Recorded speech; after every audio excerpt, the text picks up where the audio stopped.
لیکن میرے دل کی عدالت میں تم ملکہ ہو، اس نے محبت سے کہا، مگر قسمت کو کچھ اور ہی منظور تھا۔ نواب شجاع الدین نے جب یہ بات سنی تو زری کو بدنام کرنے کی سازش کی اور پھر اسے کوٹھی سے نکال باہر کیا۔ مایا کی آنکھوں سے آنسو رواں ہو چکے تھے۔ اسے سمجھ آ رہا تھا کہ زری کی سچی محبت ذات پات کی دیواروں سے پار چلی گئی تھی، مگر ایک سوال ابھی بھی باقی تھا۔ اگر زری اور دلدار خان کی محبت ناکام ہو گئی تھی تو کیا ان کا بیٹا؟ مایا چونک گئی۔ کیا ممکن ہے کہ ایاز؟ اس نے ڈائری کے مزید ورق پلٹانے شروع کیے۔ زری کی زندگی میں خوشبو کبھی بھی دیر تک نہیں ٹھہری۔ والدین نے اس کی محبت کو گناہ سمجھا اور جلد بازی میں اس کی شادی نذیر احمد سے کر دی۔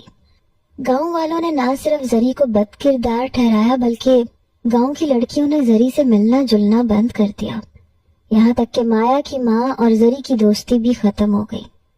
اور پھر زری اپنے شوہر کے ساتھ جیسے تیسے گزارا کرنے لگی، ایک عمر رسیدہ شخص جو زری کو ایک فرض سمجھ کر ساتھ رکھتا تھا، محبت نہیں۔ زری نے زندگی کے زہر کو چپ چاپ پیا۔ اس نے سوچا تھا کہ وقت سب کچھ بدل دیتا ہے، لیکن وقت نے صرف زخم گہرے کیے۔ ایک دن جب زری بازار سے واپس لوٹ رہی تھی، دلدار خان اچانک اس کے سامنے آ گیا۔ برسوں بعد اس کی آنکھوں میں وہی غرور تھا، مگر محبت نہیں، صرف نفرت تھی۔ بہت چالاک نکلی تو، دلدار نے زہر بھرے الفاظ میں کہا۔ میرے باپ نے ٹھیک کہا تھا، تو صرف رکھیل تھی۔ زری کا دل دہل گیا، وہ کچھ بول نہ سکی۔ وہ جسے ساری دنیا جھوٹی سمجھتی تھی، اب اسی کی نظروں میں بھی گنہگار تھی۔ دلدار خان اپنے باپ کے جھوٹ کو سچ سمجھ کر اس دن زری پہ ایسا وار کر بیٹھا جو صرف جسم پہ نہیں روح پہ بھی ہوا تھا۔ اس نے اپنی محبت کی تذلیل کرتے ہوئے زری کو ایک سانحے میں بدل دیا۔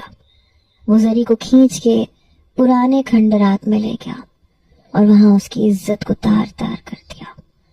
زری اس وقت امید سے تھی، اس کے اندر ایک ننھی جان پروان چڑھ رہی تھی، ایاز۔ اس نے خاموشی سے وہ بوجھ اٹھایا صرف اپنی اولاد کے لیے، لیکن جب ایاز پیدا ہوا اور وہ پلنے لگا تو زری کا دل ہر لمحہ خون کے آنسو روتا تھا۔ وہ چاہتی تھی کہ ایاز کو ہر سچ سے دور رکھے، لیکن جھوٹ بھی تو ہر دیوار میں دراڑ ڈال دیتا ہے۔ ایک دن جب زری دل اور دماغ